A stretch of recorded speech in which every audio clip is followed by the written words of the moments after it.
ظلم اللہ کو بالکل پسند نہیں۔ یزید نے ظلم کیا تھا، بس صرف یزید کی سزا میں آپ کو سنا دوں۔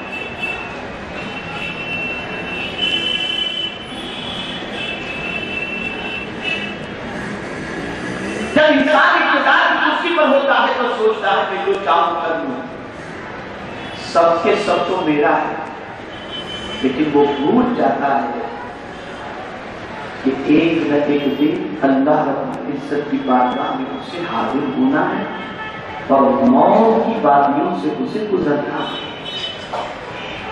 یزید جس کے اشارے پر، جس کی ایما پر، جس کی خواہش پر تاجدار کربلا امام حسین رضی اللہ تعالیٰ عنہ کو شہید کیا گیا، آپ جانتے ہیں کچھ ہی مہینوں کے بعد یا کچھ ہی سالوں کے اندر، بہت قریب 1 یا 2 سال کے اندر وہ پیٹ کے درد کی بیماری میں گرفتار ہوا، آنکھیں سڑنے لگی، بدبو اس کے جسم سے آنے لگی، اور ہزار علاج و معالجے کے باوجود اس کی طبیعت نہ سنبھل سکی۔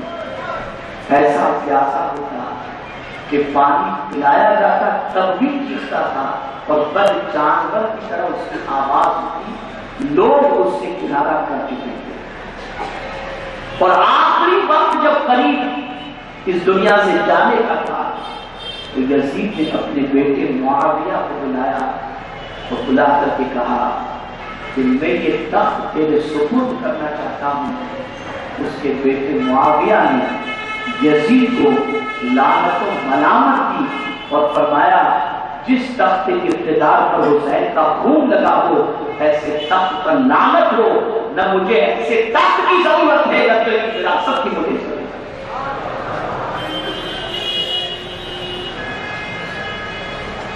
اور اسی بیماری کے اندر چیختا چلاتا، آنکھیں کی سڑ گئی، کلیجہ کی سڑ گیا، اور پھر جب وہ مرا تو ایسی بدبو آ رہی تھی اس کے جسم سے کہ اسے زمین کے سپرد کرنا مشکل ہو گیا تھا، جیسے جیسے اسے زمین کے سپرد کیا۔ یہی یزید کا انجام، اور باقی لوگوں کے انجام کی تفصیلی داستان میں کبھی یا کتابوں میں آپ پڑھ نہیں سکتا۔ اب یہاں مجھے تو بتانا ہے کہ حسین قربانی دے کر، جان دے کر، سجدے کے اندر اپنے مولا سے جاتے تھے، سکون سے ملے، خوشی سے ملے، اللہ کا دیدار کرتے ہوئے ملے، اور ظالم مرا ہے تڑپ تڑپ کر کے مرا ہے۔ جسے سکون حاصل ہو وہ کامیاب ہے، اور جسے بے چینی میسر ہو وہ ناکام ہے۔ حسین سکون کے پیکر بن کر اس دنیا سے گئے، وجہ یہ تھی کہ آپ نے کسی پر ظلم نہیں کیا تھا۔ یہی وجہ ہے کہ آخری خطبے میں امام حسین نے لوگوں سے پوچھا تھا، یزیدیوں سے پوچھا تھا کہ بتاؤ میں نے تم میں سے کسی کا مال لیا ہے، کسی کی زمین کو غصب کیا ہے، کسی کی اولاد کو میں نے چھینا ہے، کسی پر میں نے کوئی زیادتی کی ہے؟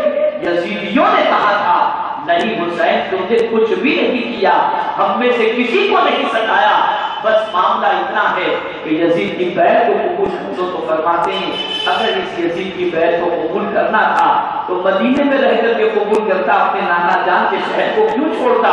سن لو، میرے کریم نے فرمایا ہے تعاونوا علی البر والتقوی ولا تعاونوا علی الاثم والعدوان، نیکی اور پرہیزگاری میں ایک دوسرے کی مدد کرو، ظلم اور حد سے گزرنے کے اندر کسی کی مدد نہ کرو۔ یزید ظالم ہے، میں اس کی مدد نہیں کر سکتا، میں اس کے ہاتھ میں ہاتھ دے کر اس غلط آدمی کو سپورٹ نہیں کر سکتا۔ میرے پیارے آقا صلی اللہ علیہ وسلم کے پیارے دیوان، بس آج کے اس سبق، آج کے اس اجتماع کے ذریعے سبق لے کر کے اٹھے، گھر کے بڑے ہو چھوٹوں پر ظلم نہ کرو، مجھے سرکار کی حدیث ہے،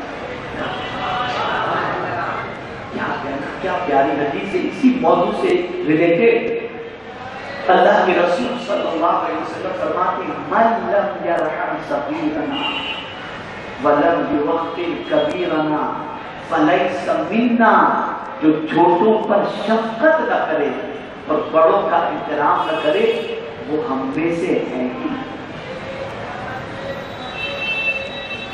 آپ گھر کے بڑے ہو، چھوٹوں پر شفقت کرو۔ آپ معاشرے کے بڑے ہو، معاشرے کے لوگوں پر شفقت کرو۔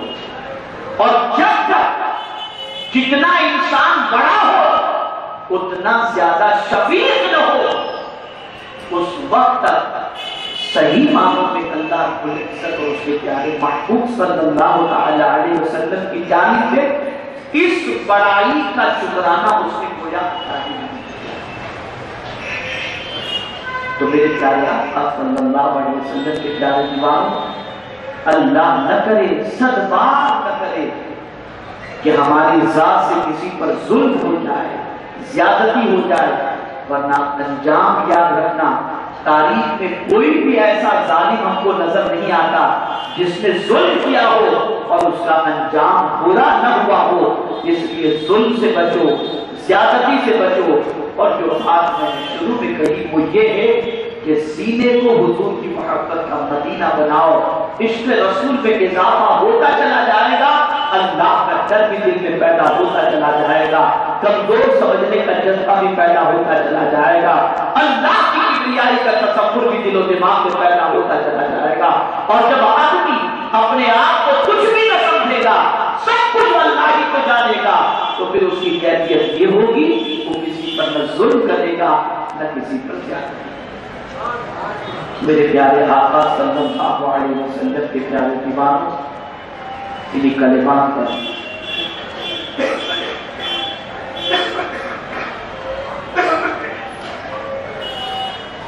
میں اپنی گفتگو کو سمیٹتا ہوں اور آپ سے گزارش کرتا ہوں،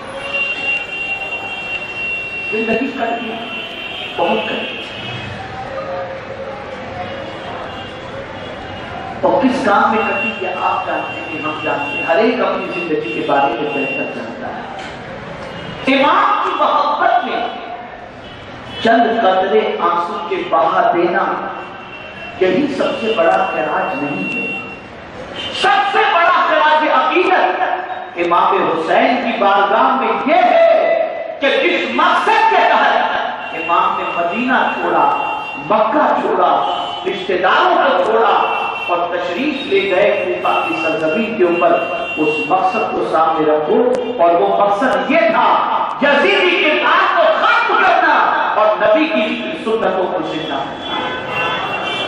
اس لیے دین کی آبیاری، دین کی سربلندی، دین کے فروغ کے لیے آپ بھی اس راہ کے اندر نکل پڑو، جد و جہد کرو، نفس کی قربانی دو، وقت کی قربانی دو، جان کی قربانی دو، مال کی قربانی دو، اور وقت آئے تو اپنی جان بھی جان آخری کے سپرد کر دو۔